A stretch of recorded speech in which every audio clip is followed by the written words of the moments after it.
Hello and very warm welcome to all of you. कैसे हैं आप सब? मैं आपका मेंटर एक बार फिर से आपके सामने उपस्थित हो गया हूं लर्न इंग्लिश विदाउट रूल्स के एक नए और फ्रेश सेशन के साथ। आज का सेशन एक लंबे अरसे के बाद दोहराया जाने वाला सेशन है, क्योंकि आगे दिसंबर 1 से एसएससी की घोषित एग्जामिनेशन जो है सीजीएल वाली, वो होने वाली है। इससे पहले मैं वॉइस और नरेशन के एमसीक्यूज पर एपिसोड लेकर के आ रहा था। बीच में उसे रोका गया, लेकिन फिर से जब ये एसएससी की बारी आ गई है तो यहाँ पर मैंने सोचा कि अगर उस सेशन को फिर से कंटिन्यू किया जाए तो ये एक तो वॉइस सीखने के लिए जो एक्स वाई ग्रुप के बच्चे हैं और जो आगे सीएचएसएल वगैरह देंगे जहाँ पर की वॉइस से क्वेश्चन पूछा जाता है, उनके लिए तो इम्पोर्टेंट होगा ही होगा। साथ में सीजीएल वालों के लिए कम से कम जो है 10 क्वेश्चन तो रहने वाला है, 5 नरेशन से और 5 वॉइस से, या इससे ज़्यादा भी हो सकता है, क्योंकि एक क्वेश्चन पे 3 नंबर है तो 30 की तो उम्मीद कर ही सकते हैं। यहाँ से 135 है इंग्लिश में, तो मेन एग्जामिनेशन में, तो वहां पर हम 30 की उम्मीद कम से कम कर सकते हैं, तो इतना आएगा। उस लिहाजन ये जो एमसीक्यूज का क्वेश्चन था ये बहुत जरूरी था। पिछले दिनों मुझे जैसा याद है कि वॉइस के 4 एपिसोड्स करके मैंने छोड़े थे और वहां पर मैंने 60 क्वेश्चन किए थे, और ऐसा था कि पहला, दूसरा और तीसरा 12-12 क्वेश्चन के थे, और जो चौथा एपिसोड था वो एक महा एपिसोड था जिसमें हमने 24 क्वेश्चंस कराए थे। आज यहाँ पर फिर से मैं 12 क्वेश्चन वॉइस के एमसीक्यूज के साथ उपस्थित हुआ हूं। आप सबका काम है, जो वॉइस आपने पढ़ रखा है, और ये हर तबके के बच्चे कोशिश कर सकते हैं, चाहे वो किसी लेवल की कॉम्पिटिटिव एग्जामिनेशन की तैयारी कर रहे हो। सीजीएल वाले तो विशेष करके इसको प्रैक्टिस करेंगे, X Y group, air force, NDA वाले भी इसको देखेंगे, उनके भी एग्जामिनेशन में इससे सवाल पूछा जाता है। मैं 30 सेकंड की समय सीमा आपके सामने रखूंगा, आप उसके अंदर कोशिश करो कि बन जाए, नहीं बनता है तो एक्सप्लेनेशन को देखो, और घबराना नहीं है।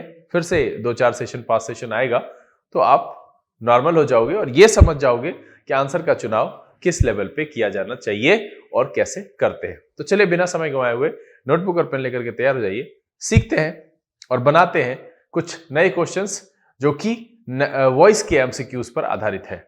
चलिए देखा जाए।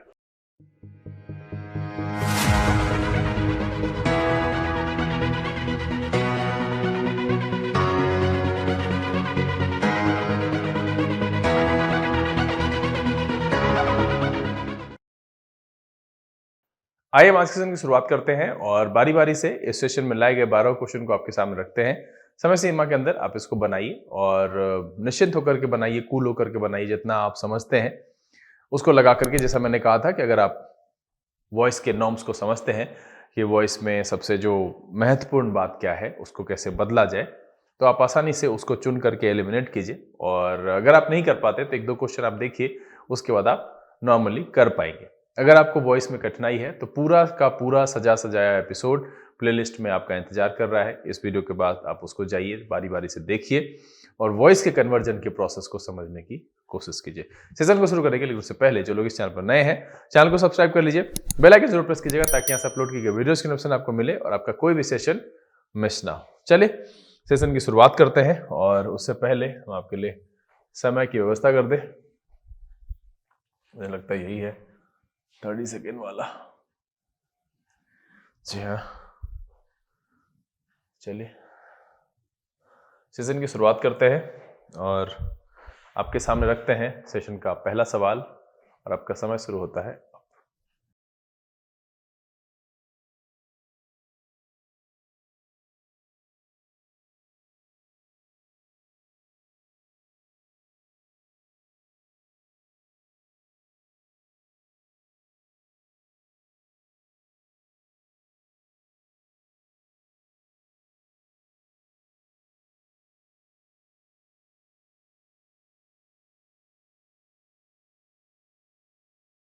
चलिए यहाँ पर समय समाप्त हो चुका है, और उम्मीद तो यही करते हैं कि आपने इस सवाल को सॉल्व कर लिया होगा। देखिए, कहते स्कूल वॉज डैमेज्ड, और देख रहे हैं ये क्या है, बी प्लस पास्ट पार्टिसिपल। इसका मतलब है कि ये पहले से पैसिव में है, मुझे इसका एक्टिव कन्वर्जन करना है। यहां ध्यान दीजिएगा, ये देख रहे हैं यहां पर दिया हुआ है एक्टिव पहले, पैसिव बाद में, और यहां दिया हुआ है पैसिव पहले और एक्टिव बाद में, यहां पर सेंटेंस। ठीक है, कह रहा the earthquake damage the school and other buildings. The earthquake damaged other buildings, इसमें सेम नहीं आ रहा है, स्कूल को छोड़ दिया। The earthquake caused havoc to the school, ये भी नहीं आ रहा है। The earthquake damage the school building besides causing havoc to other buildings. सबसे अप्रोप्रिएट जो ये भी एक्स्ट्रा कहीं लेकर के चला गया, सबसे बेहतर जो एक्सप्रेशन आ रहा है वो इसका आ रहा है कि the earthquake damage the school and other buildings. इसीलिए इस सवाल का जवाब है, इसका जो आंसर है वो है ए। देखिए हम अप्रोप्रिएट को लेकर के चलते हैं, ये ध्यान देना है कि वॉइस में कभी कभी आउट ऑफ द बॉक्स जो आपने रूल पढ़ रखा है उससे बाहर भी जाकर के जो अप्रोप्रिएट होता है, एक दो सवाल यहाँ पर आएगा ही, तो उसको हम चुनते हैं आंसर के तौर पर। और ये वाला जो है आपको एक लेवल पे लग सकता है, लेकिन लास्ट वाले हिस्से में ये बिसाइड्स के साथ जोड़ करके जो अप्रोप्रिएट होने की बात है उससे उसको खारिज कर देता है, इसलिए मेरा बी सी डी और खत्म हो जाता है और जो आंसर आता है वो आता है ए। चलिए अगला सवाल लेते हैं और आपका समय शुरू होता है अब।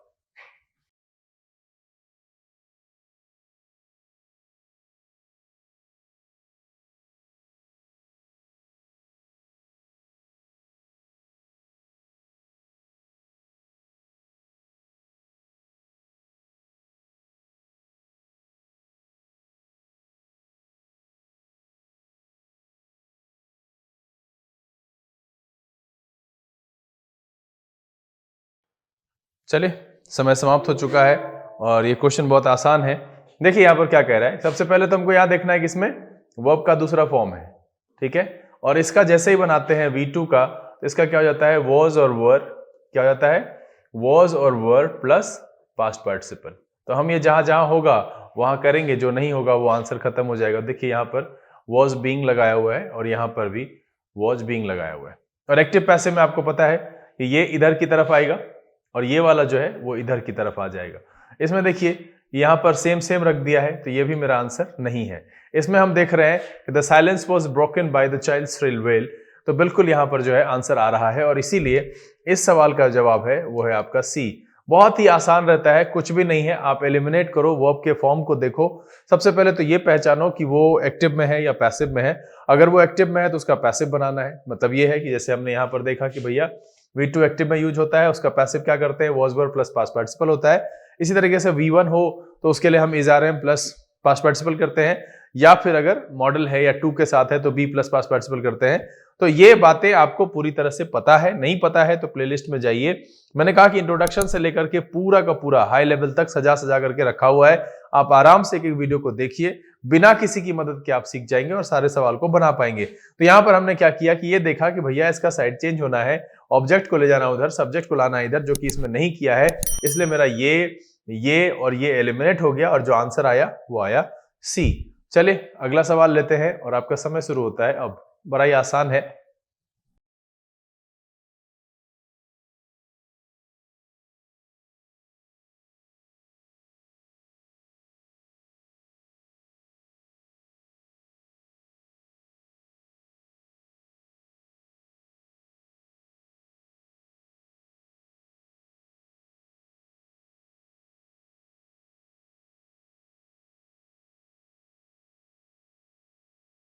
चलिए समय समाप्त हो गया इस प्रश्न का भी। क्या कह रहा है कि let him see the picture, तो क्या हो जाएगा, द पिक्चर उधर चला जाएगा और लेट वैसे का वैसा रहेगा।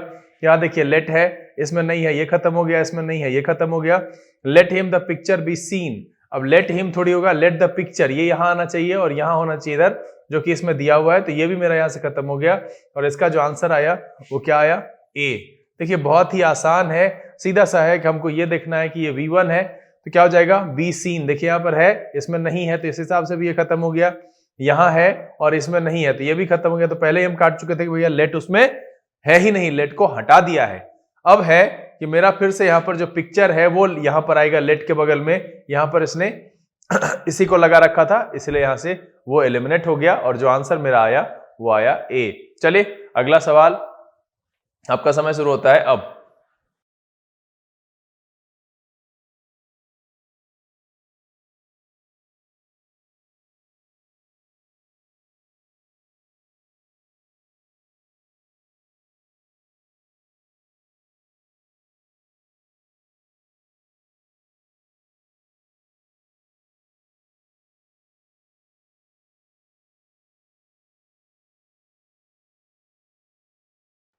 चलिए समय समाप्त हो चुका है, देखते हैं इस सवाल को, थोड़ा लंबा है, डरने की जरूरत नहीं है। आप एलिमिनेट करके आराम से इसको बना सकते हैं। तो देखा जाए यहां पर क्या कह रहा है, सीक टू डेवलप। अगर इसमें हम देखें तो सबसे पहले तो इसका हो जाएगा सॉट टू बी डेवलप्ड, है ना, टू बी डेवलप्ड। तो हम सबसे पहले अगर चाहें तो इतना को भी रख सकते हैं, टू डेवलप को टू बी डेवलप्ड, है ना। तो यहां देखिए कि ये मेरा एलिमिनेट हो गया क्योंकि इसमें टू डेवलप ऐसे का ऐसे है। उसके बाद देखिए कि यहां पर है the main skills sought to be developed by us include analysing, interpreting and evaluating ideas. तो ये लग रहा है, फिर भी आगे चेक करेंगे। यहां पर जो है वी आर सीकिंग, ये मीनिंग खत्म हो गया। यहां देखिए सीक है और यहां पर लगा दिया कंटिन्यूअस। तो मैंने पहले भी कहा है कि वॉइस और नरेशन ये ट्रांसफॉर्मेशन चैप्टर का हिस्सा है, जहां पर आपको ये बात ध्यान रखनी है कि हम कन्वर्जन उसी लेवल पे एक्सेप्ट करते हैं जहां पर कि मीनिंग में कोई छेड़छाड़ ना हो रहा हो। अगर मीनिंग में किसी प्रकार का बदलाव आ जाता है तो हम कन्वर्जन स्वीकार नहीं करेंगे, वो मेरा आंसर नहीं होगा।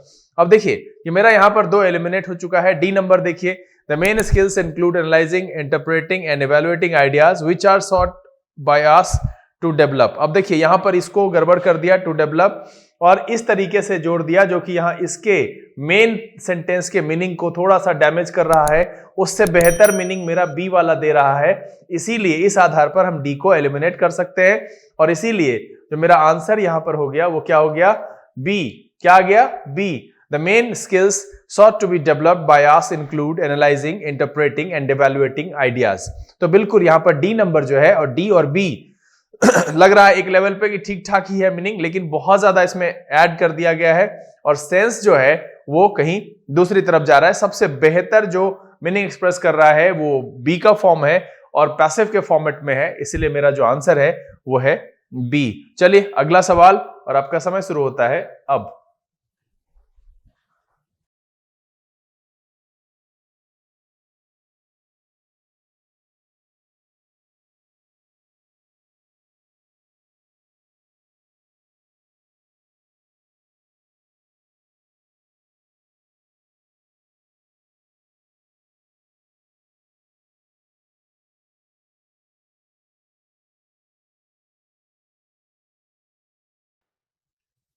चलिए समय समाप्त हो चुका है और ये मैं बता चुका हूं, और हु वाले को बताया है कि बाय हुम से बनाते हैं। तो देखिए यहां पर सबसे पहले Gandhi integrity's, Gandhi's integrity can be question. यहां पर तो ये है ही नहीं, नॉर्मल सेंटेंस लिखा है, लास्ट में साइन ऑफ इंटेरोगेशन लिखा है। उसके बाद यहां पर कुड हैव ले आया है जो कि इस लिहाजन से गड़बड़ है। यहां मेरा क्वेश्चन में कैन है, तो यहां पर कुड हैव होने का तो सवाल ही नहीं उठता है। अब कह रहा है कि by whom can Gandhi's integrity, ठीक है, बी क्वेश्चन। अब देखिए चूंकि मेरा ये क्वेश्चन है तो हेल्पिंग वर्ब हमेशा जो है वो सब्जेक्ट से पहले होना चाहिए, यहां सब्जेक्ट के बाद है, तो ये भी मेरा एलिमिनेट हो जाता है और इसीलिए जो मेरा आंसर बचता है वो बचता है बी। जी हाँ, इसका जो आंसर है वो हो जाता है बी। देखिए मैंने एक एग्जांपल देके आपको बताया था कि who gave you this pen, और मैंने कहा था कि इसको आप ऐसे बना सकते हैं, दो ऑब्जेक्ट है, मतलब है ना, दो है, यू और दिस पेन, तो by whom was this pen given to you, है ना। एक तो ऐसे बना सकते हैं, ठीक है। एक चीज ध्यान रखिएगा कि जब कभी भी हम लिविंग ऑब्जेक्ट को छोड़ते हैं, दो ऑब्जेक्ट में अगर हम लिविंग ऑब्जेक्ट को वैसे छोड़ दे जैसे है वहां पर, तो उसके साथ हम टू लगाते हैं, ठीक है। या फिर हम इसको ऐसे कर सकते हैं, by whom were you given this pen, है ना, गिवन दिस पेन। ये तरीका है बनाने का। WH के जो सेंटेंसेस आते हैं WH क्वेश्चन वाले, उसको पैसिव कन्वर्जन करने का ये तरीका है जिसमें कि क्वेश्चन अपना मूल रूप नहीं खोता है। यहां पर भी क्वेश्चन मार्क, यहां पर भी क्वेश्चन मार्क होगा। इसमें क्या किया है देखिए कि गांधी जी यहां पर दिया है, इसमें तो ले आया भाई कुड हैव, ये भी खत्म हो गया, और इसमें जो क्वेश्चन का फॉर्मेट होना चाहिए कि इससे पहले कैन का प्रयोग होना चाहिए, वो यहां पर क्या किया है, इस तरफ लाया है, इस लिहाजन हमने ए को वहां से हटा दिया। चलिए अगला सवाल लेते हैं और आपका समय शुरू होता है अब।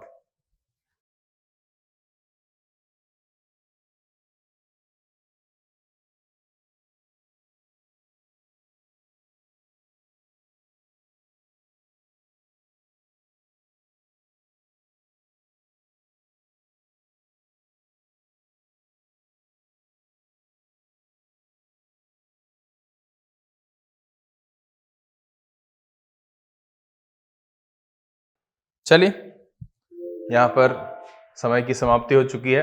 अब देखिए इस सवाल को देखिए, ये सवाल आप देख चुके हैं और इसका ऑप्शन भी आप नीचे देख चुके हैं जो कि आपके सामान्य कन्वर्जन के मेथड से दिख नहीं रहा है। तो मैंने जो आपको कहा था कि सबसे अप्रोप्रिएट ऑप्शन वाला आंसर चुनना होता है, अपनी बुद्धिमत्ता का प्रयोग करना होता है, वो यहीं पर करना होता है। देखिए अगर हम इसके इस सेंटेंस के सेंस की बात करें तो सेंस इसमें क्या है ना?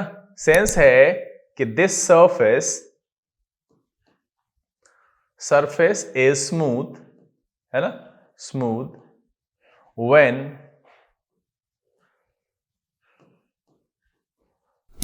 समवन फील्स इट, है ना। अगर आप इसको कन्वर्ट करेंगे तो ये आपको यहां पर दिखेगा the surface is smooth when it is felt, है ना। क्या हो जाएगा? When it is felt. ये आराम से यहां से आ जाएगा कि सरफेस स्मूथ है जब इसे महसूस किया जा सकता है। अब उस लिहाजन जो है, ठीक है, व्हेन फेल्ट इज स्मूथ गलत है, the surface is smooth as felt ये भी गलत हो जाएगा। अब देखिए कि ये भी मेरा परफेक्ट है कि this surface is felt smooth, है ना। ये इसी के साथ लेकर के मिला दिया, दिस सरफेस इज, और यहां से ले आया फेल्ट, ठीक है, और लिख दिया स्मूथ। अगर ये ध्यान देना है कि ये दोनों ऑप्शन एक साथ दिया हुआ हो तो हम इसको प्रेफर करेंगे, उस कंडीशन में इसको हम नहीं चुनेंगे। अगर नहीं दिया हुआ है तब मेरा ये वाला आंसर होगा। ध्यान दीजिएगा, ऐसे सवाल में अक्सर बच्चे से गलती होती है और मुझे आप ये लिख करके बताइएगा कि क्या ये समझदारी पहले से आपको पता थी, क्या आपने इस सवाल का सही जवाब दिया और क्या आपका ये ध्यान गया कि ये भी तो सही है, this surface is felt smooth. अगर हम इस सेंटेंस को, जो सेंस मैंने यहां रखा है, दिस सरफेस, यहां भी इज है, यहां भी फील्स है, तो हम लेकर के चले आते हैं this surface is felt smooth, बिल्कुल आ जाएगा सही सही। तो मैंने क्या कहा कि अगर ये दोनों ऑप्शन आपको दिया हुआ है तो उसमें हम इसको प्रेफर करेंगे और इसको नहीं करेंगे। इस लिहाजन यहां पर जो मेरा आंसर हो जाएगा वो हो जाएगा आपका बी। ध्यान दीजिएगा, मैंने जो आपको बात बताया कि आपको कभी कभी ऐसा हो सकता है कि आउट ऑफ द बॉक्स जाकर के सेंस को देख करके तब आंसर करना है, तब ऑप्शन में जो एप्रोप्रिएट होगा उसको चुनना है। कभी कभी ऐसी भी परिस्थिति आएगी जहां एक जैसे दो ऑप्शन आएंगे तो जो ज्यादा एलैबोरेटेड फॉर्म में होगा हम उसको आंसर के तौर पर चुनेंगे। चलिए अगला सवाल, और आपका समय शुरू होता है अब।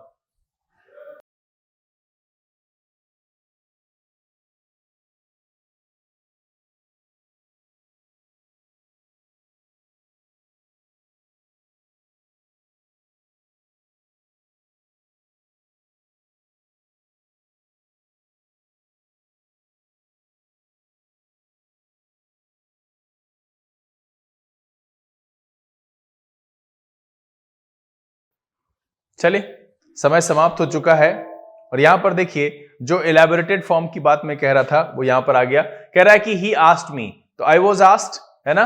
तो आई वाज आस्क्ड यहां पर है, आई वाज आस्क्ड यहां पर है, ही आस्क्ड मी खत्म हो गया। आई वाज आस्क्ड यहां पर भी है और आई वाज आस्क्ड यहां पर भी है। That I should finish the work in time, इसका कोई मतलब ही नहीं है, इतना जो है यहां दिया हुआ ही नहीं है तो हम इसमें एक्स्ट्रा क्यों ऐड करें, शुड का सेंस ही नहीं है। अब देखिए I was asked to finish the work in time and I was asked to finish the work in time, और यहां पर एजेंट मेंशन किया। मैंने पहले कहा था जो ज्यादा एलैबोरेटेड फॉर्म में है वो मेरा आंसर होगा और यहां पर ये मेरा आंसर होगा और इसे हम छोड़ देंगे, सी मेरा आंसर नहीं होगा। अगर किसी भी इस तरह के सवाल में आपको एजेंट के साथ लिख कर देता है और बिना एजेंट के लिख करके देता है तो एजेंट की सही पोजीशनिंग चेक कीजिएगा कि उसको सही जगह पे लिखा गया है या नहीं लिखा गया है। अगर एजेंट को सही जगह पर लिखा गया है तो एजेंट वाला ऑप्शन ही मेरा आंसर होगा। इसीलिए इस सवाल का जो जवाब है वो है डी। और मुझे लिख करके जानकारी चाहिए आप सबसे कि आपने क्या मार्क किया था। सी मार्क करके आगे बढ़ गए, डी पर आपने विचार नहीं किया, या फिर आप दोनों पर विचार करके लास्ट में सी पर आंसर कर बैठे। क्योंकि देखिए बहुत जरूरी है, इससे पहले भी मैंने कहा कि जो ज्यादा एलैबोरेटेड होगा, मतलब यह है कि यहां पर लिख दिया बाय हिम, तो वो मेरा ज्यादा वैल्यूएबल आंसर हो गया, इसलिए इसको हमने चुना। चलिए अगला सवाल, और आपका समय शुरू होता है अब।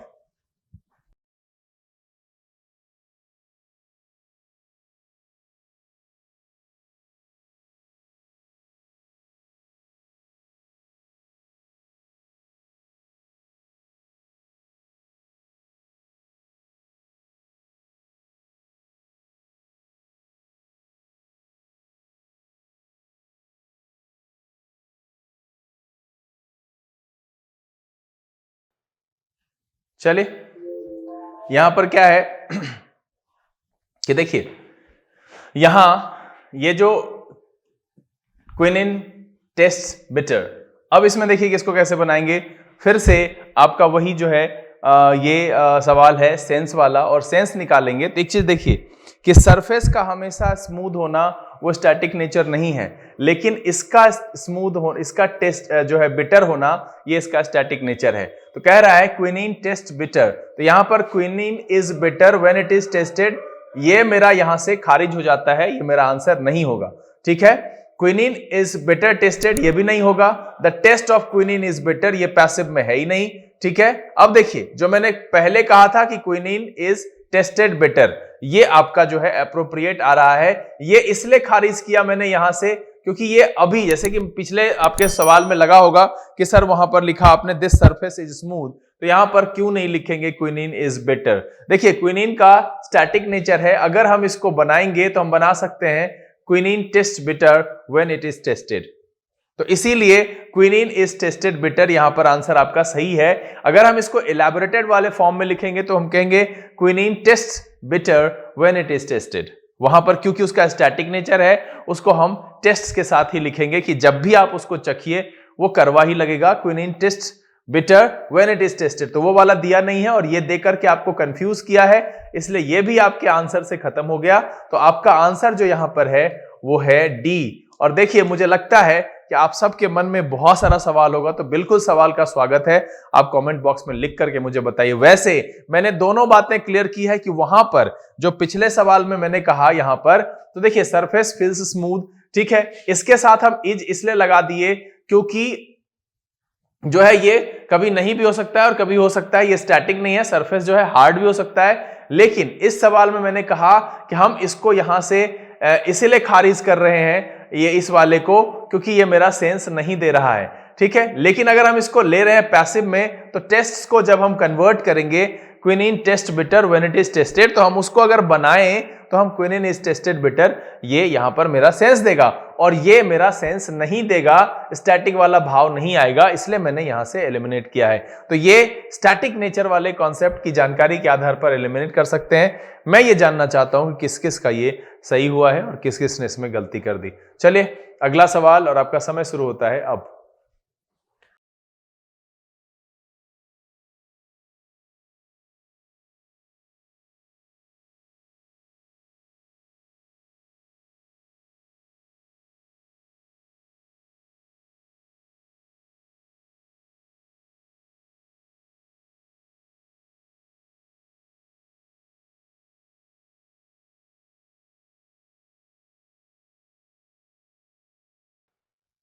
चलिए समय समाप्त हो चुका है।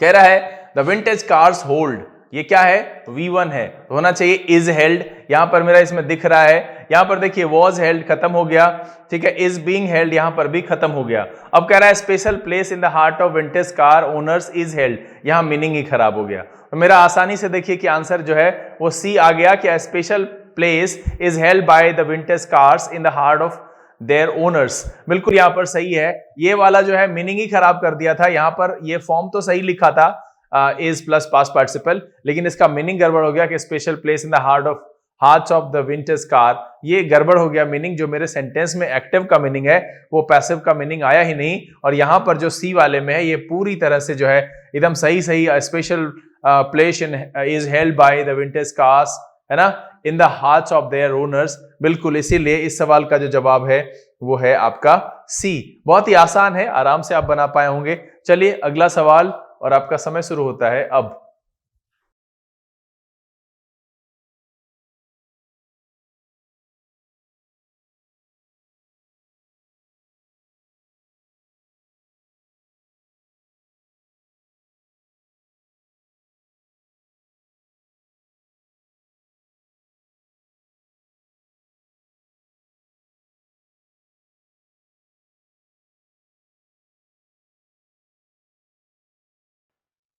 चलिए समय समाप्त हो चुका है। हम देखें यहां पर अगर हम लिखें कि इसको मान लीजिए कि x है ना, x अम्यूज्ड यू, तो क्या हो जाएगा, अम्यूज्ड है मेरा V2, है ना, क्या है V2 है, तो यहाँ पर जो है आर मेड यहाँ खत्म हो गया, आर यू बीइंग खत्म हो गया, हैव यहाँ से जो है वो खत्म हो गया। हमको यहाँ पर कुछ भी एक्सप्लेन करने की जरूरत ही नहीं है। अगर आप एलिमिनेट कर लेते कि V2 है भैया, इसका क्या हो जाएगा, was होगा, नहीं तो were होगा, और इसके साथ क्या लगेगा, पास्ट पार्टिसिपल लगेगा। तो देखिए हमारा यही दिख रहा है, और इसीलिए जो है इसका भी आंसर क्या है, सी है। मैं ज्यादा समय आपका बर्बाद नहीं करूंगा, मैं तो बस यही चाहता हूं कि जो 1 तारीख से सीजीएल घोषित है परीक्षा, वहां पर अगर इस तरह के सवाल पूछे जाते हैं, चूंकि एसएससी सीजीएल में ये रहा है इतिहास की 20 से 25 क्वेश्चन वॉइस से और 20 से 25 क्वेश्चन नरेशन से पूछा जाता था, वहां पर एक एक नंबर होते थे हर क्वेश्चन के लिए। यहाँ पर एक क्वेश्चन के लिए 3 नंबर है, तो मैं तो इतना उम्मीद कर सकता हूं कि भाई 5-5 दोनों से पूछे कम से कम, तो 30 तो ऐसे ही रखा हुआ है। तो ये बहुत जरूरी है कि आप इसको बनाइए। चलिए अगला सवाल जो कि सेकंड लास्ट है, आपका समय शुरू होता है अब।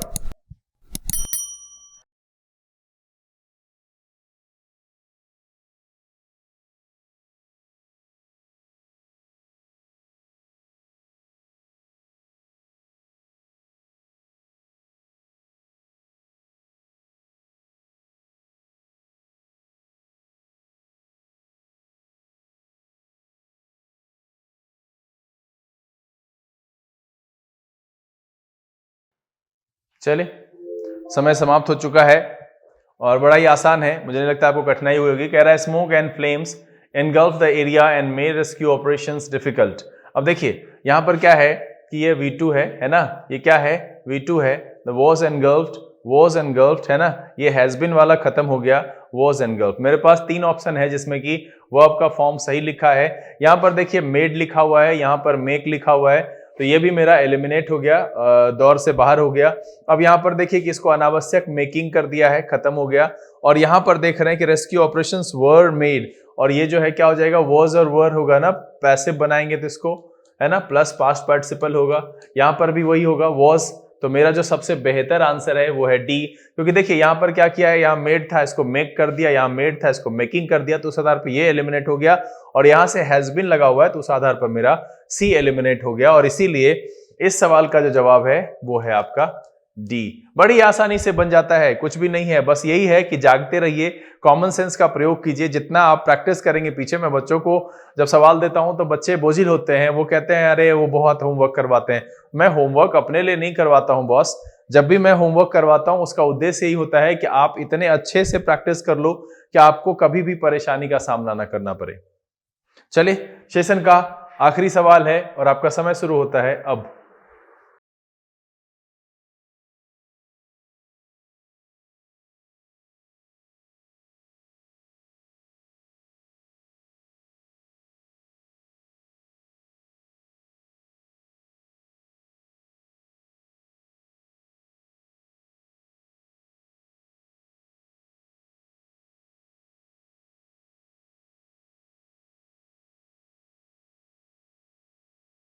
चलिए समय समाप्त हो चुका है। यहां पर क्या कह रहा है कि the people couldn't move me to the hospital and the doctor operated on me at home. क्या कह रहा है कि the people couldn't move me है ना, couldn't move me, तो यहां पर क्या हो जाएगा, मी है तो ये आ जाएगा इधर से, I couldn't be moved। ठीक है, I couldn't be moved यहां पर भी है, I couldn't be moved यहां पर भी है, और I couldn't be moved यहां पर भी है। तो अब इसमें चारों तो मेरा आ गया, अब आगे का हिस्सा जो है तय करेगा। ठीक है, to the hospital and I was operated, operated है ये V2 है, वॉज ऑपरेटेड, तो यहां पर लग रहा है आई was operated on at home by the doctor. ठीक है, और क्या कह रहा है कि by the people and operated on, यहां पर फिर देखिए कि इसको नहीं चेंज किया, उससे ज्यादा एलैबोरेटेड ऊपर वाला है, ये खत्म हो गया। ठीक, यहां पर देखिए कि क्या कह रहा है, could be move to the hospital and was. ठीक है, यहां पर फिर सब्जेक्ट मेंशन करना चाहिए साथ में। इसमें हमको जो है ये वाला सबसे बेहतर लग रहा है क्योंकि इसमें एजेंट भी मेंशन किया हुआ है, और इसमें हॉस्पिटल एंड आई हैड का यहां से खत्म हो गया। तो मेरा जो है, अगर हम सी और ए को एक लेवल पे तुलना करके देखें भी, तो बेहतरी के आधार पर हम जो है आंसर करेंगे किसका, ए को आंसर करेंगे। आंसर जो मेरा है वो है ए। आप ये समझ सकते हैं, इसमें देखिए कि प्रॉपर सब कुछ, and I was operated on at home by the doctor. और इसमें क्या है कि सबसे पहले तो यहाँ आई छोड़ा है, सेंटेंस का मीनिंग सेंटेंस पढ़ करके ही अजीब लग रहा है। चलिए एक समय पर मान लें कि वही सब्जेक्ट है, तो उस हिसाब से क्या है कि आई couldn't be moved to the hospital and was operated on at home, यहां पर फिर जो है बाय डॉक्टर नहीं लिखा है, तो बेहतरी जो है वो हम चुनेंगे किसको, ए वाले को। इसीलिए इस सवाल का भी जवाब है वो है आपका ए।